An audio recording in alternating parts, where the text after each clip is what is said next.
Coffee খাওয়ার পর মুখটা তেতো হয়েছে বলে একটু ফ্রিজ থেকে আইসক্রিম বের করে খাচ্ছিলাম আর টিভিতে কার্টুন দেখছিলাম।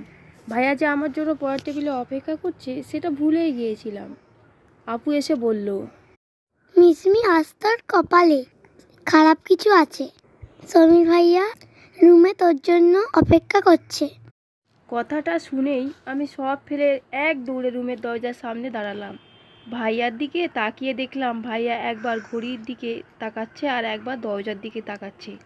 আমি ভয়ে ভয়ে রুমে ঢুকলাম। আমাকে দেখে ভাইয়া ধমক দিয়ে বলল, একটা মগ রেখে আসতে এতক্ষণ টাইম লাগে? আমি কিছু বলতে যাব তার আগেই ভাইয়া বলল, তোর জন্য অপেক্ষা করতে করতে আমার পা ব্যথা হয়ে গিয়েছে। এখন আমার পা টিপে দিবি তুই? এই বলে খাটের সাথে হেলান দিয়ে শুয়ে পড়ল। বজ্জাতটা আমাকে কিছু বলার সুযোগই দিল না।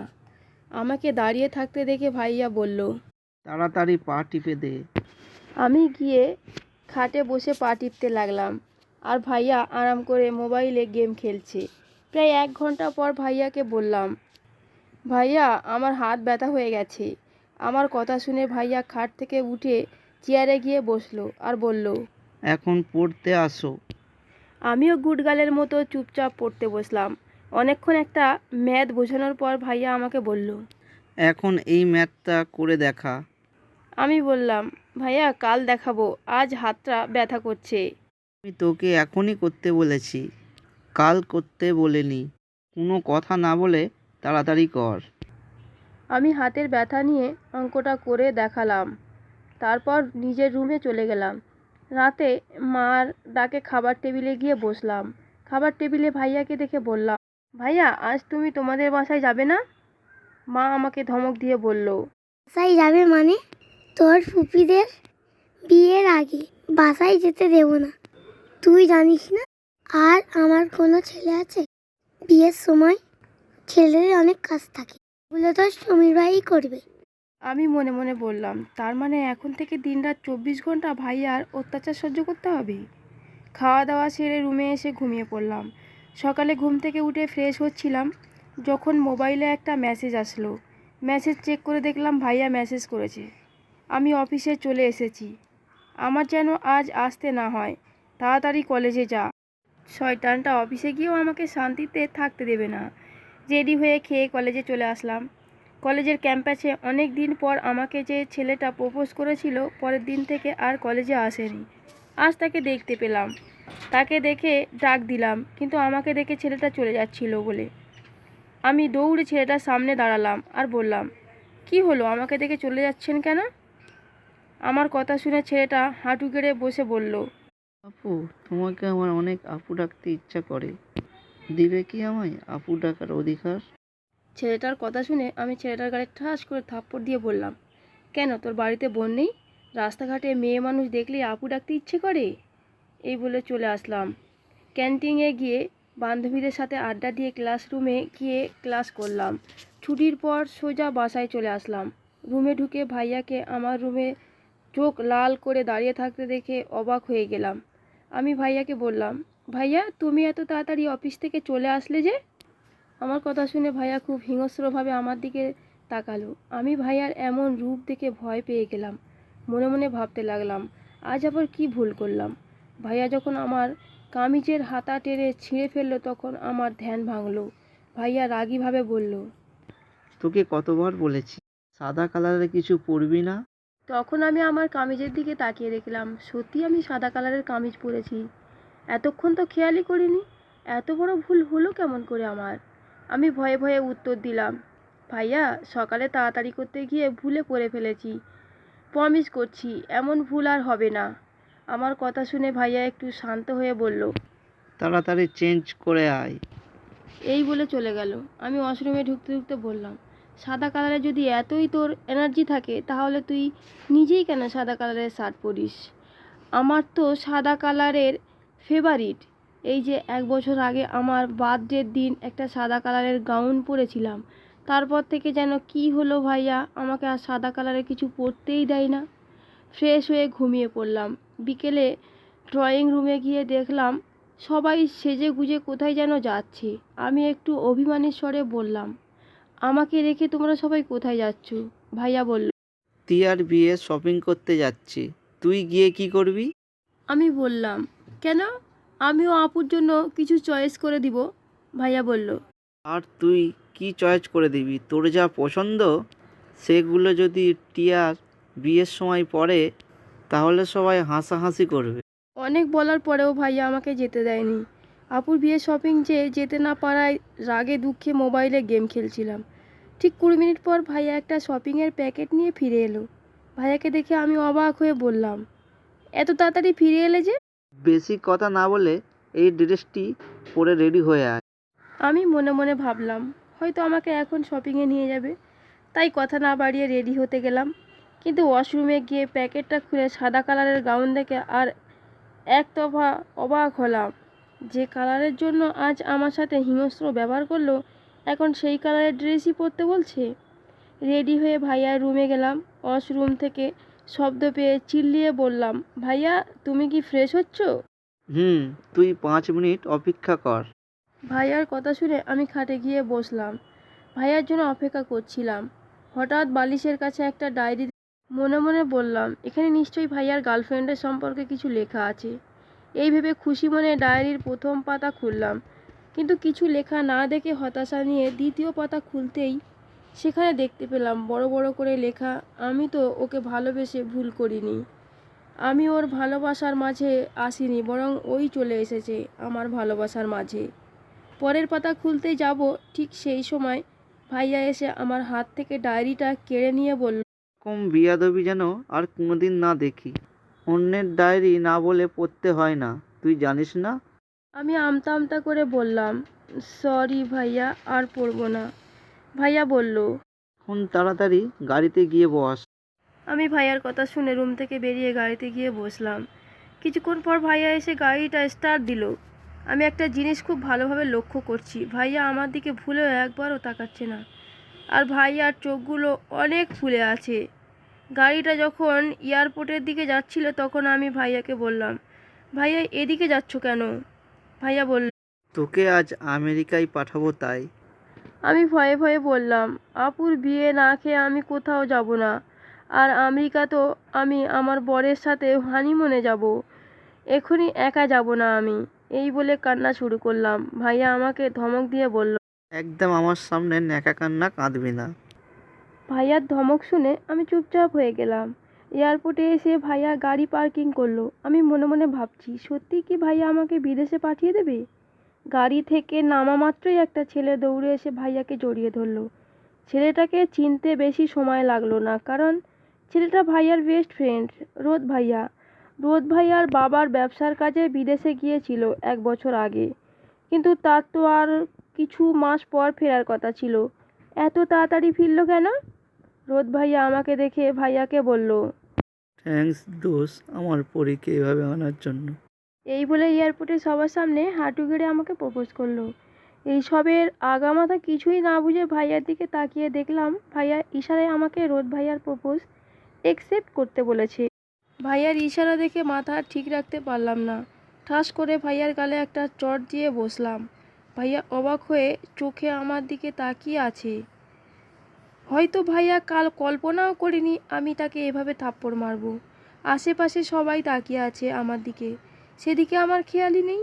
ভাইয়ার দিকে তাকিয়ে বললাম, এতদিন ভাবতাম তুমি আমাকে বোন ভেবে সবসময় আমাকে শাসন করো, কিন্তু না, তোমাকে তোমার বন্ধুর দায়িত্ব দিয়েছে বলে সেগুলো পালন করতে। তোমাকে ভাই ভেবে সম্মান করতাম বলে এতদিন তোমার সব অত্যাচার মেনে চলতাম, কিন্তু এখন তোমাকে ভাই ভাবতেই আমার ঘৃণা লাগছে। আর যাই হোক, কোনো ভাই কোনো দিন এভাবে নিয়ে এসে অন্য ছেলের প্রপোজ অ্যাকসেপ্ট করতে বলবে না। তোমার বন্ধু বলেছে বলে তুমি এভাবে আমাকে এখানে নিয়ে আসলে, একবারও ভাবলে না আমার তো খারাপও লাগতে পারে। এই বলে ওখান থেকে বেরিয়ে আসলাম। রোদ ভাইয়া আমাকে ডাকছে, কিন্তু আমি তা গ্রাহ্য না করেই চলে আসলাম। ভাইয়া আমার কথাগুলো মাথা নিচু করে নীরবে শুনছে। মাঝ রাস্তায় এসে পা ব্যথা করতে লাগলো। কেন যে রাগ দেখিয়ে চলে আসতে গেলাম এখন নিজেরই কষ্ট হচ্ছে, কিন্তু আমি বা ওরকম করবো বা না কেন? ওই সব দেখে ভাইয়া সেদিন ফোনের কথাগুলোর মানে বুঝতে তেমন অসুবিধা হয়নি। রোদ ভাইয়া বলেছে বলেই এতদিন ভাইয়া আমাকে পড়িয়েছেন। আর আমার কোনো ক্ষতি হতে দেয়নি, শুধুমাত্র রোদ ভাইয়াকে কথা দিয়েছে বলে। রাস্তায় বসে ভাইয়ার গাড়ির জন্য অপেক্ষা করছিলাম। গাড়ি আসতে দেখে ভাইয়া থামতে বললেন। ভাইয়া গাড়ি থামালো। আমি গিয়ে পেছনের সিটে বসলাম। আমাকে পিছনে বসতে দেখে রোদ ভাইয়াও পিছনে এসে বসলো। আর ভাইয়া নীরবে গাড়ি চালাতে লাগলো। ভাইয়াকে দেখে এখন ড্রাইভার লাগছে বলে আমি হেসে উঠলাম। আমাকে হাসতে দেখে রোদ ভাইয়া বলল, জানো পরি, তোমাকে হাসলে অনেক সুন্দর লাগে। আমি একটু রাগ দেখিয়ে বললাম, আমার একটা নাম আছে, একদম পরি বলবে না। রোদ ভাইয়া বলল, ওকে পরি, তুমি যা বলবে তাই হবে, আর কখনো তোমাকে পরি বলবো না। সারা রাস্তা রোদ ভাইয়া অনেক বকবক করেছে। বাসায় এসে গাড়ি থেকে নেমে বাসায় ঢুকতে যাব, তখন রোদ ভাইয়া আমাকে ডেকে বলল, একবার ভেবে দেখো পরি, আমার মতো অভাগাকে ভালোবাসা যায় কি? আমি চোখ গরম করে চলে আসলাম। রুমে এসে যখন একটু রাগ কমলো, তখন মনে পড়ে গেল রাগের মাথায় ভাইয়াকে চড় মেরে ফেলেছি। যে ভাইয়ার মুখের উপর কোনো দিন কথা বলিনি, আজ তাকে থাপ্পড় মারলাম। ভাইয়া যদি মা বাবাকে বলে দেয় তাহলে আমার আর এই বাসায় থাকা লাগবে না, সোজা ঘাট ধাক্কা দিয়ে বের করে দিবে। সন্ধ্যায় সবাই চলে আসলো। শপিংয়ে নিয়ে না যাওয়ার কারণে কারোর সাথে কথা বললাম না। কেউ আমার রাগ ভাঙানোর চেষ্টা করলো না দেখে আমি নিজে থেকেই কথা বললাম। রাতে খাবার টেবিলে ভাইয়াকে না দেখে রিয়াকে জিজ্ঞেস করলাম, ভাইয়া কোথায়? রিয়া বলল, ভাইয়া তো রোদ ভাইয়ার বাসায়। অনেক দিন পর রোদ ভাইয়া ফিরেছে তো, তাই আজ ভাইয়া রোদ ভাইয়ার বাসায় থাকবে। এটা শুনে আমার মন খুশিতে ভরে গেল। তার মানে আজ ভাইয়া আমাকে পড়াতে আসবে না। রাতে নিশ্চিন্তে ঘুমাচ্ছিলাম, তখন রোদ ভাইয়া ফোন করে বিরক্ত করা শুরু করলো। নিশ্চয়ই ভাইয়ার থেকে নাম্বারটা নিয়েছে। বিরক্ত হয়ে মোবাইলটা বন্ধ করে রেখে দিলাম। কিন্তু রোদ ভাইয়া এখানেই থেমে যায়নি। সকালে তার বাবাকে নিয়ে হাজির হয়েছে। রোদ ভাইয়া পাত্র হিসাবে ভালো দেখে মা বাবা বিয়ের প্রস্তাবে রাজি হয়ে যায়। আমি না করায় মা বাবা আমাকে বলে, তুই তো আর কাউকে ভালোবাসিস না, তাহলে রাজি না হওয়ার কি আছে? রোদ পাত্র হিসাবে ভালো।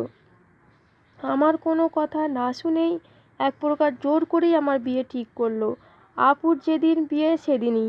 আমার সেই ছোটোবেলা থেকেই কত স্বপ্ন ছিল আপুর বিয়ের সময় অনেক মজা করব, কিন্তু সব আশা ভেস্তে গেল। বিয়ে ঠিক হওয়ার পর রং থেকে রোদ ভাইয়া সাথে প্রতিদিন কথা বলা, শপিংয়ে যাওয়া খুবই বিরক্ত লাগে। এত কিছুর মাঝে ভাইয়া একবারও আমার সামনে আসেনি। এত কিছুর মাঝে ভাইয়াকে অনেক মিস করা শুরু করলাম। এখন রোজ পড়ার টেবিলে ভাইয়ার জন্য অপেক্ষা করি, কিন্তু ভাইয়া আসে না। কলেজে না গেলেও কেউ বলতে আসে না। সব সময় একা থাকতে হয়। ভাইয়াকে দেখবার জন্য খুব মন চাচ্ছিল, তাই আজ 3 দিন পর ভাইয়া রুমে গেলাম।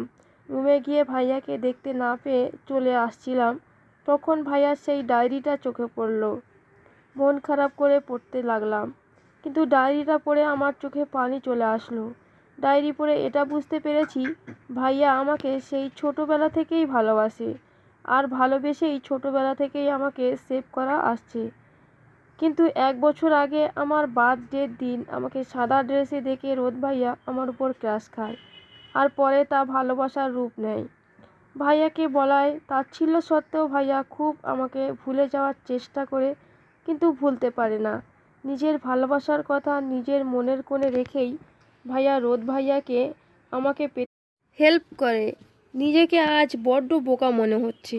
এতদিন এত কাছে থেকে একজন মানুষ আমাকে পাগলের মতো ভালোবাসছে, আর আমি কিনা একটা বারের জন্য বুঝতে পারলাম না। কিন্তু এখন আমার কি করা উচিত? এখন যে অনেক দেরি হয়ে গেছে। অনেক চেষ্টা করার পরও মা বাবাকে কিছু বলতে পারলাম না। দিনগুলো অনেক তাড়াতাড়ি চলে যাওয়ায় শুরু হলো। এখন আমিও বুঝতে পারি ভাইয়াকে আমিও ভালোবেসে ফেলেছি, কিন্তু আমার কিছু করার নেই। বিয়ের দিন ভাইয়াকে দেখতে পেলাম। অনেক শুকিয়ে গেছে ভাইয়া, চোখের নিচে কালি পড়ে গেছে। দেখে বোঝা যাচ্ছে ভাইয়া রাতে ঘুমাতে পারে না। কাজী এসে বিয়ে পড়ানো শুরু করলো। আপুর বিয়ে পড়ানো হয়ে গেল। আমার কাছে এসে আমাকে কবুল বলতে বলে। কাজী বিয়ে পড়ানো শুরু করেছে। আমি বারবার ভাইয়ার দিকে তাকাচ্ছি, কিন্তু ভাইয়া চুপচাপ রোদ ভাইয়ার পাশে বসে আছে। কাজী যখন আমাকে কবুল বলতে বলল, আমি ভাইয়ার দিকে তাকিয়ে দেখলাম আমার দিকে উদাসীনভাবে তাকিয়ে আছে। আমি এমন ভাব করলাম যেন আমি এখন কবুল বলে দিব, কিন্তু তাও ভাইয়ার কোনো রিয়াকশান দেখলাম না। ভেবেছিলাম আমি যখন কবুল বলতে যাব তখন ভাইয়া সিনেমার হিরোর মতো এসে আমাকে কবুল বলতে নিষেধ করে সবাইকে বলবে যে ভাইয়া আমাকে ভালোবাসে। তা আর ভাইয়া করবে না। এতক্ষণে বুঝে গেছি। ভাইয়ার উপর অনেক রাগ হলো। একবার ভাবছি কবুল বলে ফেলবো কি। এদিকে সবাই তাড়া দিচ্ছে। হুট করে আমি দাঁড়িয়ে বললাম, আমি এই বিয়ে করতে পারবো না। সবাই আমার দিকে তাকিয়ে অবাক দৃষ্টিতে তাকিয়ে রইল। বাবা বলল, এসব কি বলছিস মা? আমি বললাম, বাবা আমি যা বলছি ঠিক বলছি। ভাইয়াকে আমি ভালোবাসি। ভাইয়ার সাথে আমার 1 বছরের রিলেশন।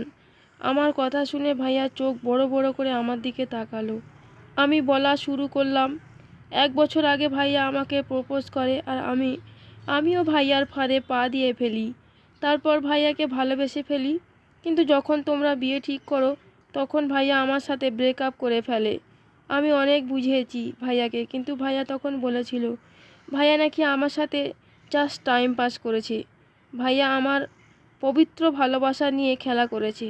এই বলে আমি নেকা কান্না শুরু করলাম। আমার কথা শুনে ফুপা ভাইয়াকে ঠাস করে থাপ্পড় মেরে বলল, তোকে আমার ছেলে ভাবতেই ঘৃণা লাগছে। তুই এতটা খারাপ আমি জানতাম না। ভাইয়া চোখ গরম করে আমার দিকে তাকালো।